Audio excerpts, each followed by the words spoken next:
Dinajpur polytechnic ইনস্টিটিউটের ৬০ বছর পূর্তি বা হীরক জয়ন্তী উপলক্ষে পুনর্মিলনী অনুষ্ঠানের নিবন্ধন কার্যক্রম শুরু হয়েছে। আজ শুক্রবার পলিটেকনিক ইনস্টিটিউটের কনফারেন্স রুমে দ্বীপ-ই ৬০ বছর উদযাপন কমিটির আয়োজনে এই উদ্বোধনী অনুষ্ঠান হয়। এতে প্রধান অতিথি হিসেবে উপস্থিত ছিলেন দিনাজপুর ৩ আসনের সংসদ সদস্য সৈয়দ জাহাঙ্গীর আলম। অনুষ্ঠানে বিশেষ অতিথি হিসেবে বক্তব্য দেন বাংলাদেশ কারিগরি শিক্ষা বোর্ডের চেয়ারম্যান প্রকৌশলী মোহাম্মদ রুহুল আমিন এবং Dinajpur polytechnic institute ex student ফোরামের সভাপতি প্রকৌশলী মোহাম্মদ নুরুল হুদা।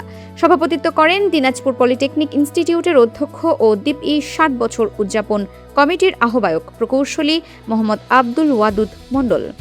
বক্তারা বলেন, ৬০ বছরের গৌরবময় পথ চলায় প্রতিষ্ঠানটি দেশের কারিগরি শিক্ষা ও দক্ষ মানব সম্পদ তৈরিতে গুরুত্বপূর্ণ ভূমিকা রেখে চলেছে। এই হীরক জয়ন্তীর মাধ্যমে প্রাক্তন ও বর্তমান শিক্ষার্থীদের মধ্যে পারস্পরিক সম্পর্ক আরও সুদৃঢ় হবে বলে আশা প্রকাশ করা হয়। অনুষ্ঠান শেষে আনুষ্ঠানিকভাবে নিবন্ধন কার্যক্রমের উদ্বোধন করা হয়। ফারহানা নিজাম, দিনাজপুর টিভি।